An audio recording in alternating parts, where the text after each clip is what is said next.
Picture this: no antibiotics, no vaccines, no painkillers stronger than a swig of whiskey, no germ theory, no idea that a tiny scratch could kill you faster than a lion.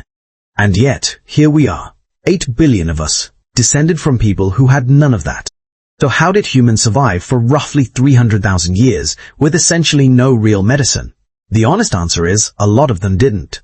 But the ones who did survive tell us something fascinating about human ingenuity, biology, and sheer dumb luck. Let's dig in. Before we talk about survival strategies, we need to be honest about the baseline. For most of human history, life was short and death was common, especially for the young. Estimates vary, but in most pre-modern societies, something like a third to a half of children died before reaching adulthood. Childbirth itself was one of the leading causes of death for women. A simple infection from a cut could turn fatal within days. Something as ordinary today as appendicitis was a near certain death sentence. So the first answer to how did humans survive is uncomfortable. Many humans didn't. Evolution didn't need everyone to survive. It just needed enough people to survive long enough to reproduce and raise their kids to do the same. That's a low bar, biologically speaking, and it's the bar humanity cleared. But some people survived isn't a satisfying answer on its own. The real story is in the how. Here's something modern people forget. The human body is an extraordinarily capable self-repair machine. We didn't survive despite having no medicine. We survived because our biology came preloaded with medicine. Take the immune system. Long before anyone knew what a white blood cell was, human bodies were already running a 24/7 defense operation, identifying invaders, walling off infections, raising fevers to cook out pathogens, and building lasting immunity after exposure. Most infections that come near killing you today would have been handled entirely in-house by your ancestors' immune systems, no doctor required. Then there's clotting. A cut starts sealing itself within minutes. Bones, given time and stillness, knit themselves back together, which is part of why so many ancient skeletons show healed fractures. Wounds granulate, scab, and close. Pain itself is a survival tool, not a design flaw. It forces you to stop using an injured limb before you make things worse. In other words, the human body evolved over hundreds of thousands of years specifically to survive without antibiotics, without surgery, without diagnostics. It's not that pre-modern humans lacked medicine. It's that their own physiology was the medicine, and it was often shockingly effective. The idea that people before modern medicine had no medicine is actually a myth. What they lacked was modern medicine. What they had instead was tens of thousands of years of trial and error knowledge passed down and refined generation after generation. Willow bark, chewed or brewed into tea, reduces pain and fever. Its active compound is basically aspirin, and cultures from ancient Egypt to Native America figured this out independently. Honey, applied to wounds, is naturally antibacterial and was used as a dressing across multiple ancient civilizations. And it actually works, which is why some modern hospitals use medical-grade honey today. Certain molds were recognized, long before Alexander Fleming, as helpful for infected wounds in cultures across Europe and the Middle East.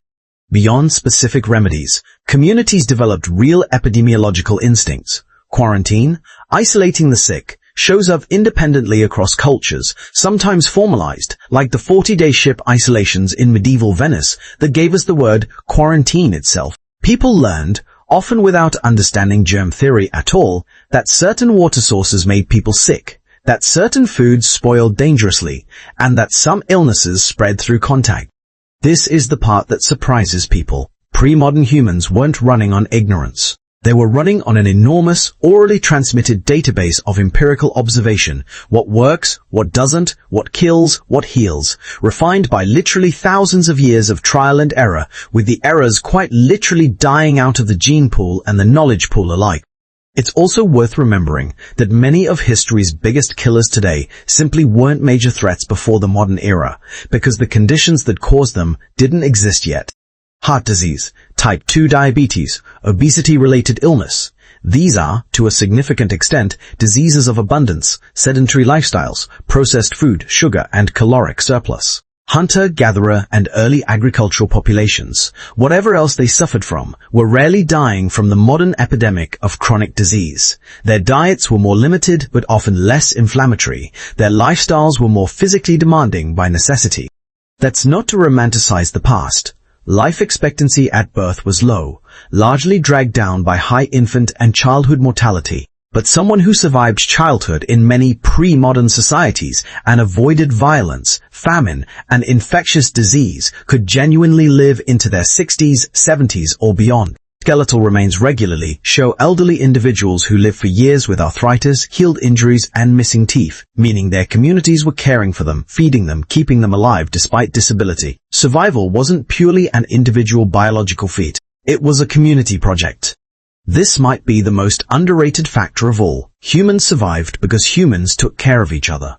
Archaeological evidence backs this up in striking ways. Skeletons have been found showing healed amputations, healed skull fractures from trepanation surgery, even individuals who survived for years with conditions that would have made them unable to feed or care for themselves, meaning someone else was feeding and caring for them. There's a famous case often cited in anthropology. A skeleton with a healed but severely deformed leg fracture, from an era with no crutches, no wheelchairs, no modern care. That person could not have survived alone. Their group carried them, fed them, protected them. This is sometimes called the compassion fossil record, physical proof that long before hospitals existed, human groups were investing serious resources in keeping their sick and injured alive. Cooperation, food sharing, and division of labor weren't just nice social behaviors, they were survival technology every bit as real as a splint or a poultice. Midwifery is another huge piece of this. Experienced women attending births, recognizing danger signs, knowing how to turn a breech baby, understanding which herbs helped with bleeding or pain, dramatically improved outcomes for both mother and child, all without formal medical training as we define it today. We can't talk about pre-modern survival without acknowledging evolution's blunt role in all of this. Populations that were repeatedly exposed to certain diseases developed genetic resistances over generations. Some of the clearest examples come from history's worst epidemics. The survivors, and their descendants, often carried genetic variations that offered better resistance to those same diseases in the future. This is evolution in its rawest, most unsentimental form, a filter, not a feel-good story. It didn't protect individuals, it shaped populations over long timescales, at enormous cost, generation after generation. Pull it all together and the picture looks like this.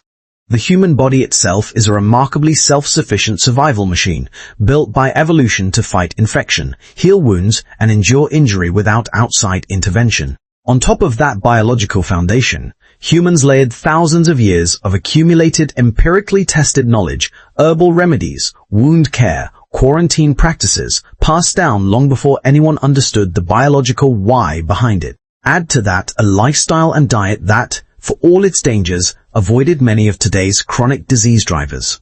And underpinning all of it, community. Humans are a fiercely cooperative species, and that cooperation, feeding the sick, splinting the injured, attending births, caring for the elderly, did as much heavy lifting as any remedy.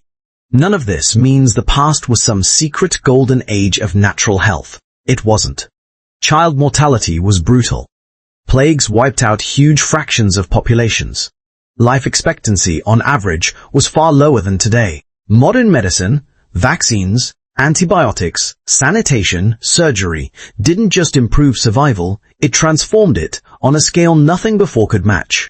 But the fact that humanity made it to the era of modern medicine at all is a testament to something remarkable. A species whose biology, knowledge, and cooperation were, together, just barely and sometimes brilliantly enough. If you found this interesting, let me know in the comments what pre-modern survival story surprised you most, and subscribe for more deep dives into the science of how we got here.